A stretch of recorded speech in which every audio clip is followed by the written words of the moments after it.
खून इतना ज्यादा है कि ये साफ पता चल रहा है कि किसी को जान से मारने की पूरी तरीके से कोशिश की गई थी।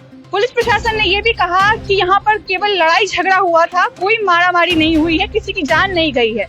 लेकिन अगर केवल लड़ाई झगड़ा होता तो केवल लड़ाई झगड़े में इतनी ज्यादा मात्रा में खून नहीं होता है। लगातार संगम बिहार की पुलिस पर उंगलियां उठाई जाती है कि संगम बिहार में जिस तरीके से अपराध बढ़ रहे हैं, पुलिस उस पर शिकंजा नहीं कस पा रही है। किसी पर कई बार चाकुओं से वार किया गया होगा, यही वजह रही होगी कि यहाँ पर इतनी ज्यादा मात्रा में खून पड़ा हुआ है। सटीक खबरों का सीधा असर। आप देख रहे हैं एनसीआर समाचार, सच्ची और पक्की खबरें। नमस्कार, मैं नमिता चौहान और आप देख रहे हैं एनसीआर समाचार। इस वक्त मैं मौजूद हूँ संगम बिहार के केएसके स्कूल के पास ही में उसके बैंक ऑफ बड़ौदा है और इसी की सीढ़ियों पर बीती रात एक व्यक्ति पर चाकू से हमला किया गया। इस वक्त वो व्यक्ति जिंदा है या मर गया, इस बात की पुष्टि नहीं हो पाई है। पुलिस यहाँ पर आई, क्राइम ब्रांच की टीम यहाँ पर आई, बॉडी को उठाकर ले गई। उस व्यक्ति में सांसें बची है या नहीं, इस बात की पुष्टि अभी तक नहीं हो पाई है, क्योंकि पुलिस प्रशासन की तरफ से भी इस पर कोई बयान अभी तक जारी नहीं हुआ है। लेकिन जिस तरीके से सीढ़ियों पर खून दिखाई दे रहा है, खून के धब्बे दिखाई दे रहे हैं, उसके बाद केएसके की सीढ़ियों के बाद जो बैंक ऑफ बड़ौदा है उसके बाहर जिस तरीके से खून पड़ा हुआ है, उससे यही मालूम चलता है कि किसी पर कई बार चाकुओं से वार किया गया होगा। यही वजह रही होगी कि यहाँ पर इतनी ज्यादा मात्रा में खून पड़ा हुआ है और खून इतना ज्यादा है कि ये साफ पता चल रहा है कि किसी को जान से मारने की पूरी तरीके से कोशिश की गई थी। पुलिस प्रशासन ने ये भी कहा कि यहाँ पर केवल लड़ाई झगड़ा हुआ था, कोई मारामारी नहीं हुई है, किसी की जान नहीं गई है। लेकिन अगर केवल लड़ाई झगड़ा होता तो केवल लड़ाई झगड़े में इतनी ज्यादा मात्रा में खून नहीं होता है और ना ही क्राइम ब्रांच को आना पड़ता है। यहाँ पर जिस हिसाब से ब्लड पड़ा हुआ है उसको देखकर यही लगता है कि किसी को जान से मारने की कोशिश की गई थी। उस व्यक्ति जिंदा है या नहीं, इस बात की पुष्टि अभी तक नहीं हो पा रही, क्योंकि पुलिस प्रशासन इस पर कोई बयान नहीं दे रही है। दूसरी चीज मैं आपको बता दूं, इसकी वजह से आज बैंक भी बंद है। पुलिस ने अपना दिल्ली क्राइम का पट्टा लगा दिया था, चारों तरफ से एरिया को घेर दिया था। ऐसा लग रहा है कि जैसे आज ही हुआ है। आसपास के लोगों से जो जानकारी मिली है उसके मुताबिक आज सुबह की ही घटना बताई जा रही है। करीब 4 से 5 बजे की ये घटना बताई जा रही है, जब व्यक्ति पर चाकुओं से वार किया गया था। ऐसा भी हो सकता है कि कोई नशेड़ी हो, कोई पीने खाने वाला हो जो वहां बैठा हो और उस पर किसी ने लूटपाट के इरादे से वार किया हो।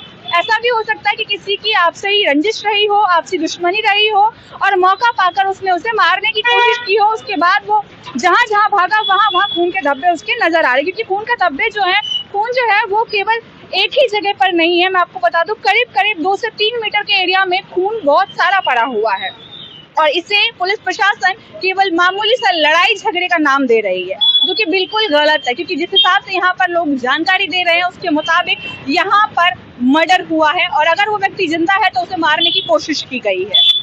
संगम बिहार में ये पहली घटना नहीं है जब इस तरीके की वारदातें हुई है। कई बार ऐसा हो चुका है और कई बार लोगों की जान जा चुकी है। कई बार तो जहां मारा जाता है वहीं पर लोगों की जान चली जाती है। दिल्ली पुलिस अपनी नाकामी छुपाते हुए यहाँ पर नजर आई है।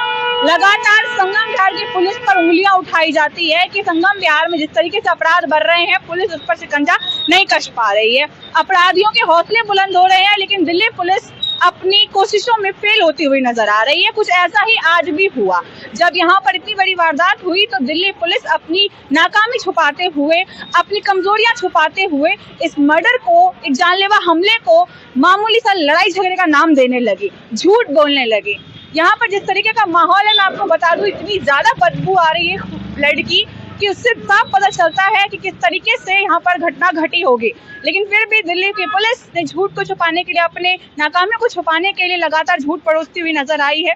संगम बिहार में कई बार ऐसा हो चुका है और संगम बिहार की पुलिस हर बार फेल होती हुई नजर आ रही है। मैं बार बार इसलिए कह रही हूँ क्योंकि संगम बिहार में आए दिन हमले होते हैं, आए दिन मर्डर होते हैं, आए दिन लूटपाट की घटनाएं होती है, नशाखोरी होती है और पुलिस उस पर कुछ भी नहीं कर पाती है। कई बार तो लोग ये भी आरोप लगाते हैं कि पुलिस प्रशासन जानबूझकर ये चीजें होने देती है और उस पर शिकंजा अगर कसना चाहे तो वो कस सकती है, लेकिन वो करती नहीं है ऐसा। खैर, सच क्या है वो हम नहीं जानते। सच क्या है वो जनता ही जानती है या पुलिस ही जानती है, क्योंकि जनता जिस तरीके से आरोप लगाती है उसके मुताबिक पुलिस अपनी ढिलाई करते हुए नजर आ रही है। संगम बिहार एक ऐसा क्षेत्र बन चुका है जहां पर अगर किसी दिन हमले ना हो किसी दिन गोली ना चले, किसी दिन किसी की हत्या ना हो, तो संगम विहार के वासी ये सोचेंगे कि शायद आज हम कहीं और ही जी रहे हैं, किसी और युग में आ गए हैं, और शायद यह वो संगम विहार नहीं रहा। संगम विहार कुछ चीजों के लिए ही फेमस है। पहली चीज पानी की समस्या, दूसरा उनके सड़कों पर जाम की समस्या, तीसरी उनके सड़कों पर जल भराव, और उसके बाद सबसे बड़ी चीज यहाँ पर होने वाली आए दिन रोजाना की घटनाएं, फिर चाहे वो लूटमार की हो, चाकू चोरी की हो, या फिर वो हमले की हो, जानलेवा हमला। इस तरीके की चीजें हो रही है संगम विहार में। एक अम्बेडकर नगर थाना है जहाँ के एसएचओ को अवार्ड दिया गया था क्योंकि उन्होंने अपने क्षेत्र में क्राइम रेट 0 कर दिया था, लेकिन यहाँ पर इतने एसएचओ आए, इतने एसएचओ गए, लेकिन आज तक संगम विहार में अपराध पर शिकंजा नहीं कसा जा सका। अपराधियों के हौसले आज भी बुलंद है, नशाखोरी आज भी होती है, हमले आज भी होते हैं, मर्डर आज भी होते हैं, और हमेशा पुलिस इन चीजों को दबाने के लिए, छुपाने के लिए झूठ बोलती रहती है। खैर, आगे इस मामले में जो भी अपडेट होती है हम आपको लगातार देते रहेंगे, तो बने रहे हमारे चैनल एनसीआर समाचार पर। मैं आपके साथ नमिता चौहान।